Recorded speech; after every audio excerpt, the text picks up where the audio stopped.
that I torment my oldest daughter. Hers is always a pooping dog calendar. And she gets mad every year. She hates me. Yes, I torment my children. Hi, can you please tell us who you are? Hi, I'm Denise Abmont with Abmont Realty. And where does Abmont Realty come from? My last name.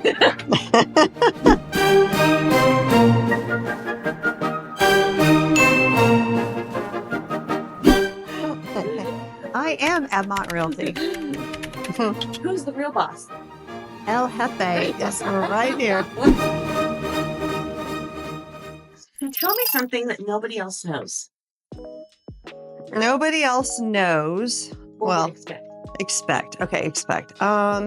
Nobody expects me to tell them that I was an NFL cheerleader with, at the time, this is how old I am, the Arizona Cardinals, not the, I'm sorry, the Phoenix Cardinals, not the Arizona Cardinals. Yeah, that just dated me, didn't it? So, the funny story, my mom and dad, I was 25. Yes, my mom and daddy was still helping me get a car at 25. So at 25, we were in a parking lot looking at cars. And my mom is a little ditzy. And so I was looking at this car and I remember seeing, like in the reflection, 5 people standing behind me. And I turned around, there was 5 dudes standing behind me. And I'm like, hi, I'm just looking. My parents are here helping me out. And they said, we heard that you are a Dallas Cowboys cheerleader.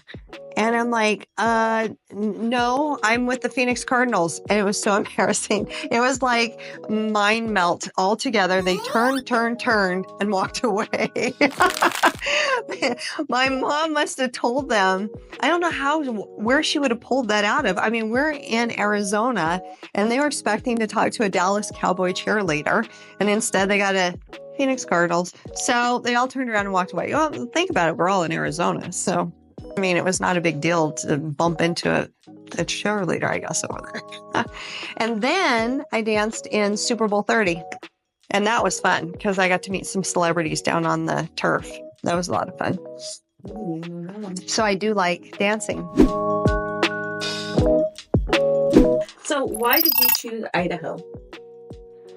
I actually did not choose Idaho. That was my husband. So we came, this was several years back. We came in October. We're from California. Yes, the sea place. We came from California and they had regulated my husband's hobbies. My husband's hobby is shooting guns, ammo, all that good stuff. And when they regulated it, he said, I don't think I can live here anymore.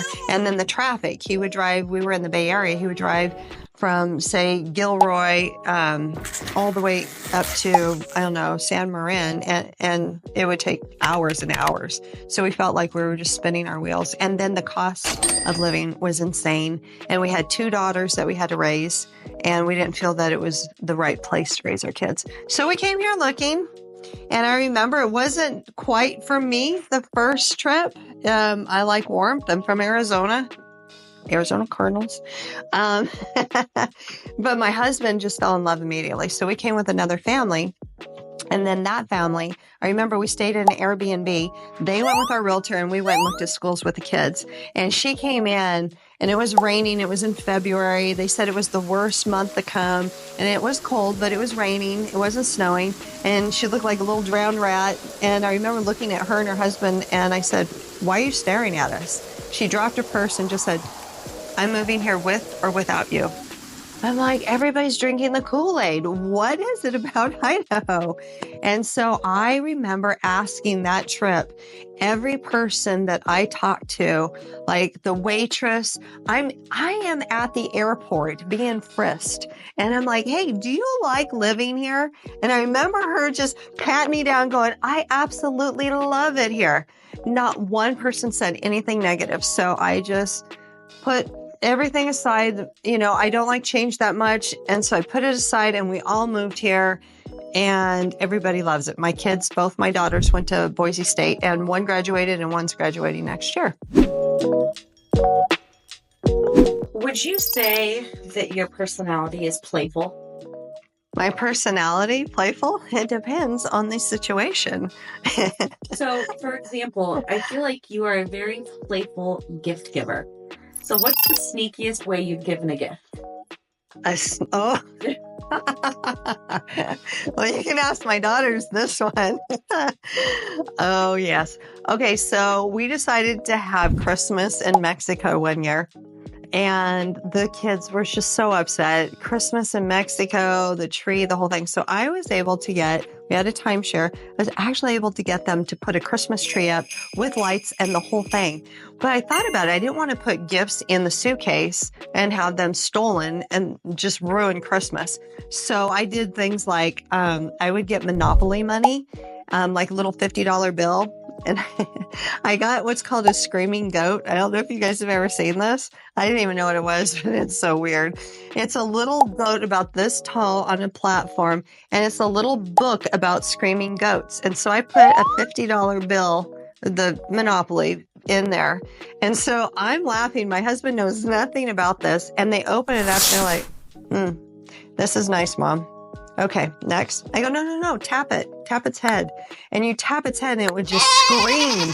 And so I'm sitting there just laughing and they have no clue. So if they had opened the book, they would have saw it was a $50, they would have gotten it when we got back. Now, what about you give your daughter a certain gift every year for Christmas? Tell me about that. I don't like you and your questions. Everybody's going to think I'm weird. I love it. This is my favorite parts about you. Okay. So my oldest hates this. If she's watching it, she's going to be so mad. I don't give it to my youngest. Everybody at Christmas time gets a calendar every year. They know it's going to be a calendar. My youngest has a golden doodle, so she gets these cute golden doodle calendars. My husband likes to hunt, so he gets Idaho calendar, but I torment my oldest daughter. And so hers is always a pooping dog calendar. She hates me. So it's always different dog type, different dogs, like a poodle, a chihuahua's worse because we have chihuahuas. And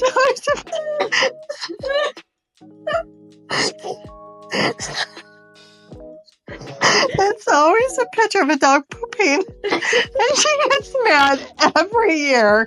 And her boyfriend always says, I'll take it. Yes, I torment my children. So, why did you choose real estate? Why did I choose real estate? Okay, now we got to get serious. I chose real estate because I am obsessed with homes, the construction industry, buying homes. I've been an investor since 2005. We were buying and selling homes, flipping them in Arizona, New Mexico, Colorado. So it's always been a passion. My dad he was able to build a building from scratch back in the days when you didn't need permits and stuff. Literally, he built a hotel and a restaurant. So it's always been something that I've had a passion about. So when I came here, I was a bookkeeper. I was bored. I hated everything about it. And we were following us out here, and I'd put them in my car, and then we would go drive around, and I would find the houses for them. And I'd call the realtor that I used when I was here, and I said, hey, we already found the house. Can you just write up the paperwork? So this went on for months. And finally, I remember my realtor I called him up and I said, I think I'm going to go get my real estate license because I love real estate. I love working with people and them getting excited when they find the perfect house. And he started laughing. He goes, I was wondering when you were going to start taking your test. So literally that was Friday, and Monday I was in school. And then loved it. I knew I would. Driving everybody around, finding their absolute perfect house. And then my second year, you have to wait 2 years. I went and got my broker's license because I wanted to make sure that contracts are being followed to the T. Okay, that's part of my. I wanted to make sure that they were being followed to the T. I want to make sure my clients were covered, no matter if they're on the selling side or on the buying side. And it's just been a passion. And we did so wonderfully the second year that my husband and I shut down our other business that we had, and he joined me, and we worked together. And then we built this wonderful team of all these crazies that are behind the camera here, making fun of me. And so we built a wonderful team, and we've meshed, and we teach them what we've known, and they teach us things that they find out, and it's just a big, happy family. So I love what I do. What do you prefer, Apple or Android? What do I prefer, an Apple or an Android One phone? that works, one that doesn't. Well, there's an argument on our team. So I am really sorry for my clients who have iPhones, but it's okay. That's why I'm here to help you. Of course, I prefer a Droid phone. I feel it's more professional. But I did give my kids iPhones. So it's professional to have your phone not work. My phone works wonderfully. Thank you very much. So you are a foodie. What is your favorite place to eat here in Idaho? So if they can't hear you, yes, I am a foodie. So here's the problem. God messed me up. He played with my brain. He made me love food so much. I could have been a food critic. Like literally, I can identify all the spices in a food. So you know what he did? He came down with a hammer and said, "You shall have celiac." And so with that being said, I have to be very careful where I eat. And so my choices have been limited to certain restaurants, but I do have my favorites. In Boise, I love barbacoa. Oh my gosh, I just found this new restaurant, Wild Child. I think it's Wild Child. And they have the best falafel sandwich, and it has gluten-free buns. We're going to have to go there sometime. And then seafood, Barbacoa's sister restaurant. If you guys seen me and my husband on American Dream Television, we were hosts on that television show, and we interviewed the owner over there at Coa del Mar, and that's here in Eagle. And it's off the water, and it's spectacular. They have iced teeny drinks. An iced teeny is his father had gone over to Europe at a trade show, a restaurant show, and they can make an ice cup, and it fits in a plastic one, so you're not holding anything cold, but they make the martini, it's called an iced teeny, inside the ice. So when you go to drink it, there's about an inch overlay, so your lips are just drinking off of the ice. It is so good. And then the seafood is fabulous. Mexican food. If you ever watch Delisa's Get to Know the Agent, I have to agree with her with Mexican food. El Mariachi Loco in Star is spectacular. So that's my one favorite restaurant. Why does your phone fart? Okay, it does not make that sound. It makes a squeeze sound that goes, and I have to, if I'm on a listing presentation, I do shut it off, but it's funny. It's humorous, whatever. If somebody doesn't find it funny, I'll shut it off before I go into my listing presentations because it's not professional. So not that we haven't had enough, but what's just a funny story about you? A funny story about me. Like as in what? Let's pertain it to real estate. Oh, I've got way too many funny stories. I'm trying to think. Oh, this is so bad. I just remembered this. Is this what you're trying to get me to tell them? So I had a listing presentation. It wasn't a listing presentation. I was going to go check out a house, and I wasn't dressed appropriately. And I like to dress professionally when I go. And I saw that they had one of those ringer, the iPhone, what is it? The camera things that they can, they sense motion. We have them on all our rental properties. And I realized the way I'm dressed is not professional. And I've never even met this person in person. It was a referral. So I had my husband go, and he was dressed because he had taken clients out. And I go, do me a favor, walk up to the house and open the house, and pop the lock. And then I'll come in behind you so they don't see how scrumpy I look. And I'll go check out the house and I'll give them a call later. This is so bad. And as a matter of fact, you're going to go tell your mom because your mom gave me the referral. So one of my agents here that are working, their mom gave me the referral, and our truck was parked in front of the house, so they didn't see this happen. So I'm leaving the house, and Joe is locking up. So he's standing in front of the camera, and there's a concrete step that's about this high. And I wasn't paying attention, and I was focused because her mom was on the other side of the vehicle. And so I was going to go talk to her because I saw her way over there.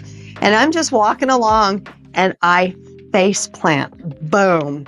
I go down, and I turn around to see if anybody saw me. And I look, and Joe is locking the thing up, and he's still standing in front of the camera. And I'm like, move. He's like, I saw everything. Literally, it's like you're an 80-year-old woman. I watched you like in slow motion go.